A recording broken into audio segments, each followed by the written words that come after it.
What's up, everybody? Welcome to the Real Playbook. First and foremost, shout out to Media Flex Studio for having me, man. You know what I mean? This is a dream come true. Today, I'm gonna give you a breakdown, I guess a backstory of me, where I come from, and what's going on with the credit repair business, financial literacy space. Um, of course, I'm Rodney Wilson. Y'all probably seen me on YouTube, IG, Facebook, TikTok, Snapchat. Uh, but I'm here now. We've been planning this for a while, and it's what it is. I'm the owner of Wilson Financial and Sons LLC, two exclusive LLP. Um, the Gift of the Ride Corp, founder of the Gift of the Ride Corp, is a nonprofit organization focused on building financial literacy in the community. Um, a little bit about myself, man. The reason I do this. So I was born and raised in Columbus, Georgia, downtown BTW. I love it. I love growing up there. Um, I love school. I was a nerd, so to speak. You know what I mean? From kindergarten all the way up to high school, I was in the National Honor Society. You might not know it by looking at me, but I didn't make my first F until like college, and that shit devastated me, man. But doing the wrong things in the community, you know what I mean? I could say, got myself in a little trouble. I ended up going to prison for 12 years. Armed robbery, aggravated assault, hijacking. I messed up bad, you know what I mean? But in prison, I kind of turned my life around. I was sentenced to, luckily, I didn't kill nobody. They sentenced me to 12 years.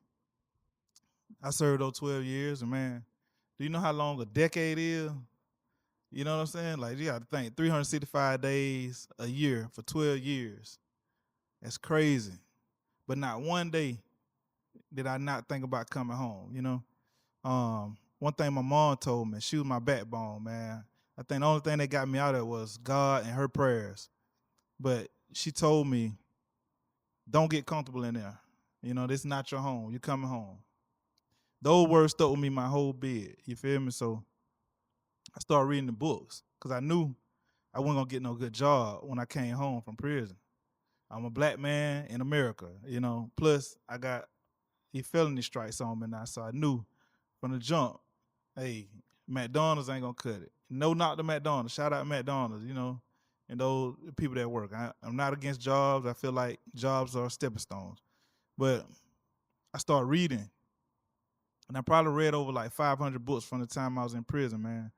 I read so many books, it was ridiculous. A lot of self-help books. I did a lot of self-reflection, um, a lot of learning, stock markets, real estate. That's my passion. I used to love. I always wanted to be in the real estate.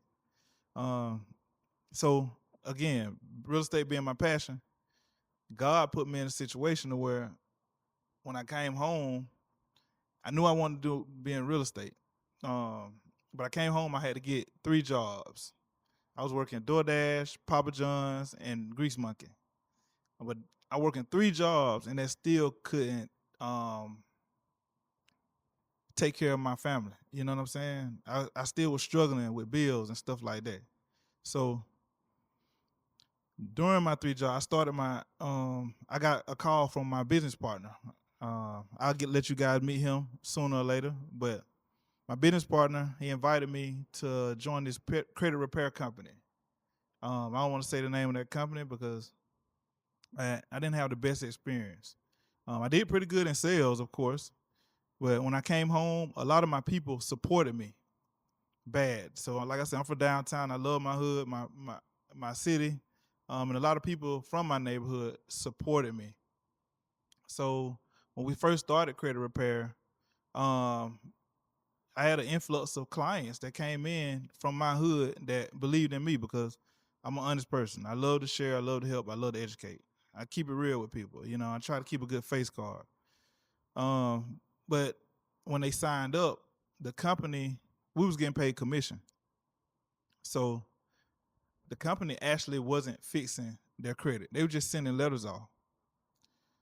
And being that these people was supporting me out of love, and I had 3 jobs and still couldn't suffice, but the money that was coming in was actually helping me get to where I needed to be.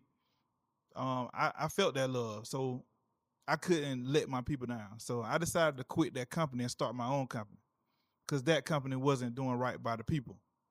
They were charging them like a $89 a month fee, um, and just sending the same letters over and over. But that's not how credit repair works.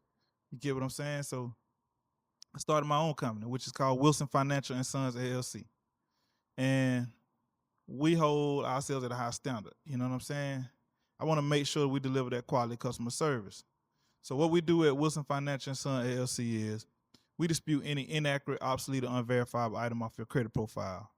That entails anything negative: tax lien, repossession, student loan charge-off, bankruptcies, evictions, late payments, inquiries, you name it. My clients typically see results within 30 days, but I recommend you stick with the program at least 3 to 6 months. I say 3 to 6 months so that I can educate you about credit. You know what I mean? Because my thing is, I don't want you to go through my program and get right back out there and mess your credit right back up.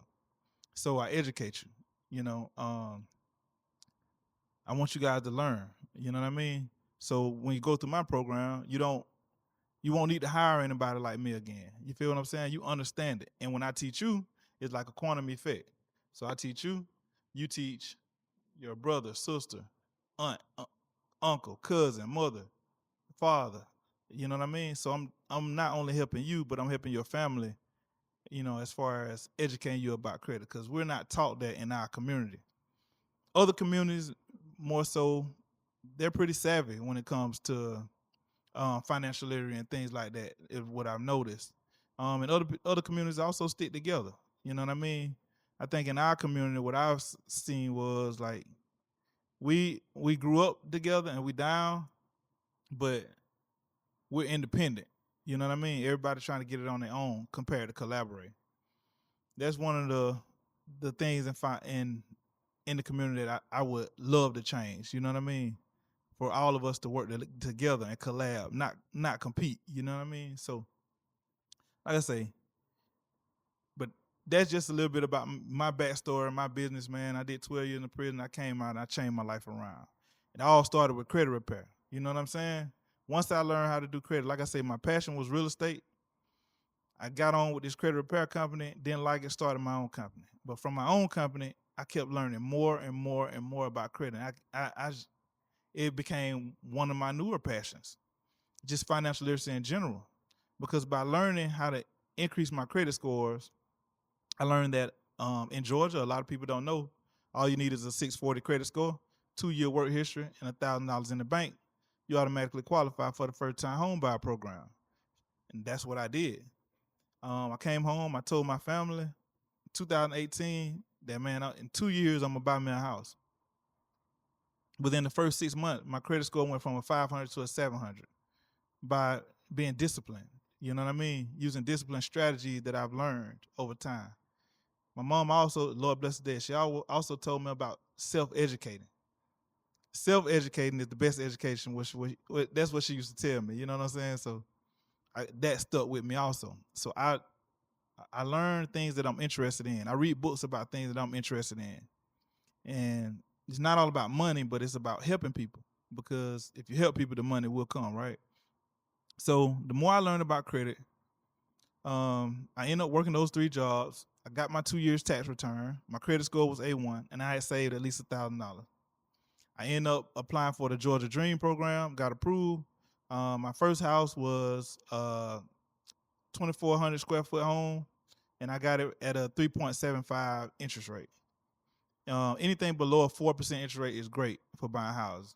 Now it's 2025. I don't know how the interest rates are now, but I don't think it's likely that you'll get a 3.75 if you don't have decent enough credit, possibly perfect credit. You know what I'm saying? But I got my house, and from my house, I started teaching them about credit more and more. So each time I got a client approved for a home, I would take them a bottle of Moet, and I post a picture on Facebook. So I started getting more and more clients, more and more clients. From there, I started getting entrepreneurs approach me, and they would ask me, okay, how do you know? Do you know how to fix business credit? What do you know about business credit? At the time, I knew enough. I didn't know as much as I do now, but I knew enough to help me succeed. So in our community, we like to see things before we actually try it. You know what I'm saying? So like, how can I show my people that this is real? Because I just showed them I could do residential, get credit repair and help people with residential, but how can I show business credit? So I went on a car lot and I bought 4 cars in one day, strictly out of my business name. Went on and got approved, man. I followed the simple strategies and steps that I've learned that I now teach. Um, 6 months later, I went back to that same dealership and I got 4 more cars using strictly my business credit. But when I got the cars, I was like, what I'm gonna do with the cars? You know what I'm saying? So me and my business partner, we decided, okay, let's rent them out. Started renting my cars out and started making a lucrative income. I can give you that game too. So this is the real playbook.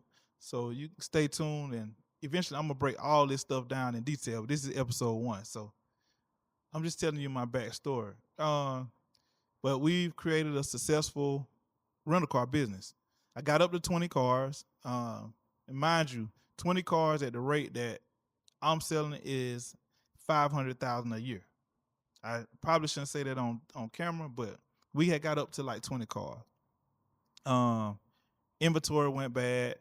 We started having a lot of accidents. Had to revamp and rebrand our business because we had a lot of mishaps. Trial and error. So that revenue was out the window, and I had to start all over. And I used the same strategies and discipline that I used in the beginning and rebuilt my company all over again. And now this time it's even much better. So what I say to you is, if I can do it, I know you can do it. You know what I'm saying? From there, I started a nonprofit organization, and I started giving back to my community. Like I said, I love to share. I love to help people. I love to educate. And now I'm in a space where God put me to where I can do all 3 of those things, without, and make money at the same time doing it and just enjoy my life. You know what I'm saying? So in the nonprofit space, it's definitely a game changer. If you have an LLC, I recommend that you get a nonprofit. Uh, Definitely get your nonprofit organization. It's not a coincidence that the majority of billionaires in the United States all have nonprofit organizations. It's so many tax benefits and just benefits in general that you get, that complement your business that you wouldn't believe. And not to mention grants and supporters, sponsors, things of that nature. You know what I mean? So episode 1, that's, this is what's going on. This is the real playbook. So we're gonna dive into a Q&A. You know what I mean? I had a few questions, some of the most asked questions, and I want to answer them on camera for y'all to see. You know what I'm saying? So the first question I got is, so for someone who's never heard the term before, what exactly is credit repair and why does it matter?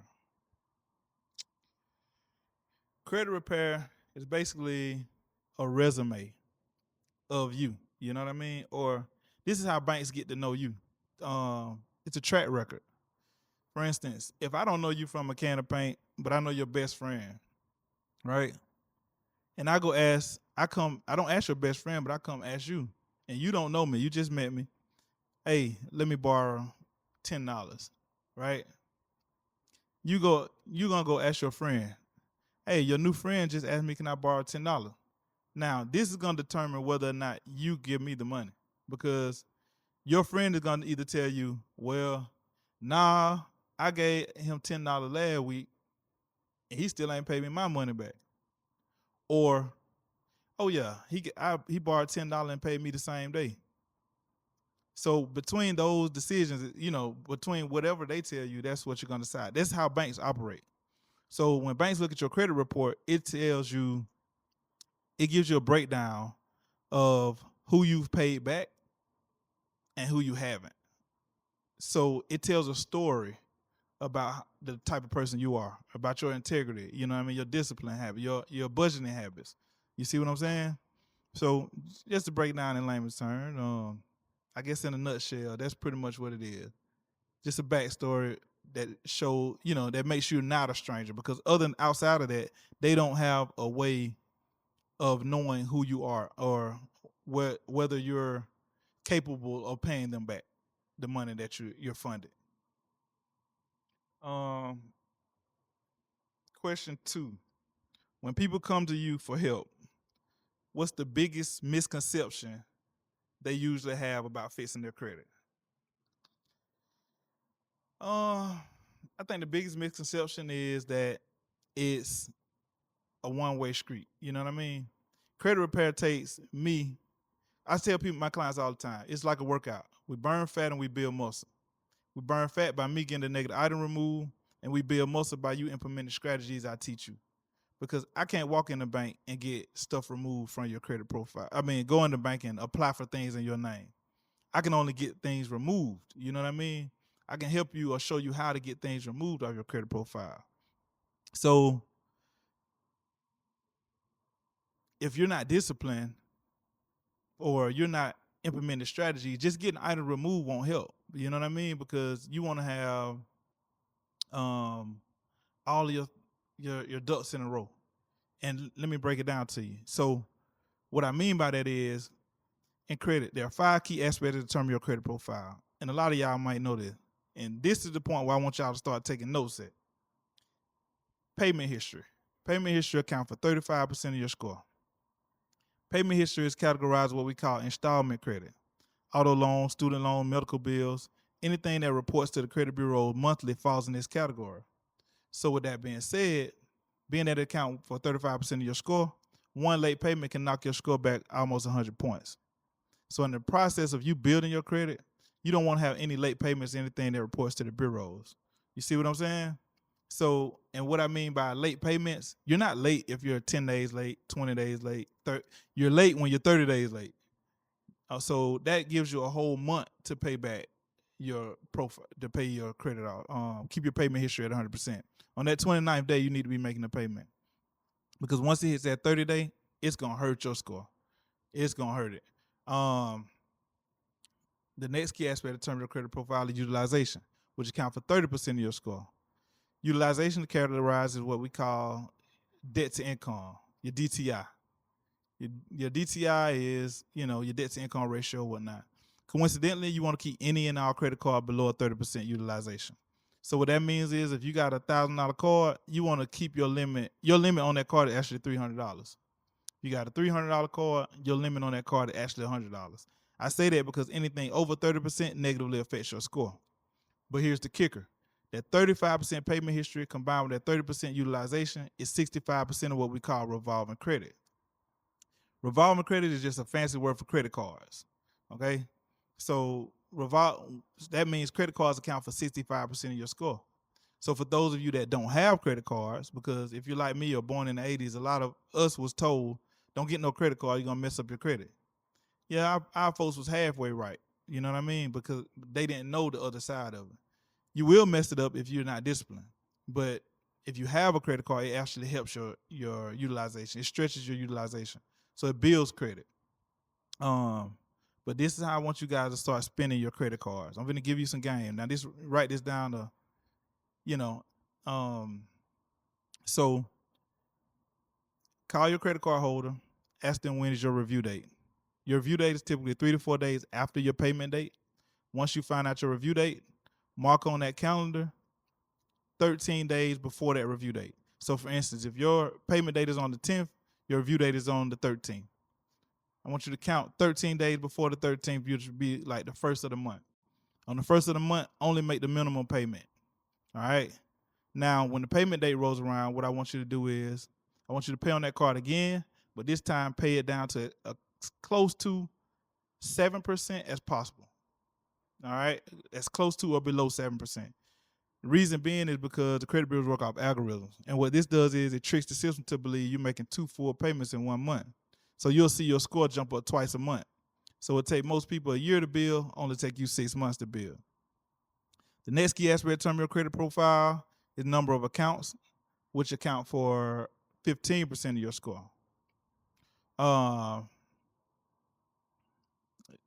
Number of accounts, more accounts the better. 21 is the magic number. You know what I mean? Um, the next key aspect determine your credit profile, credit age, which account for 10% of your score. And last but not least, you have inquiries. Inquiries account for 10% of your score. You only want to get 2 inquiries per year, and they fall off every 2 years. Um, the with inquiries, how to determine, excuse me, how to determine a hard inquiry from a soft inquiry is a hard pull is going to affect your score anywhere from 3 to 30 points per inquiry. Soft pull won't affect your score at all. A hard pull, they're gonna ask for your full social. A soft pull, they're not gonna ask for. They're only gonna ask for the last 4 of your social. All right, like I said, you only want to get 2 inquiries per year, and they fall off every 2 years. But that's just a little bit about my backstory to answer a few questions for y'all, man. This was episode 1 of the Real Playbook, and I think I'm gonna wrap it up, man. Shout out again to Media Flex Studios. If you're interested in coming along to be a guest, we'll be happy to have you. You want to sponsor? I'll leave the link in the bio for you guys can reach out. Follow me on all platforms. Like, share, comment, and subscribe, man. I'll catch y'all next time.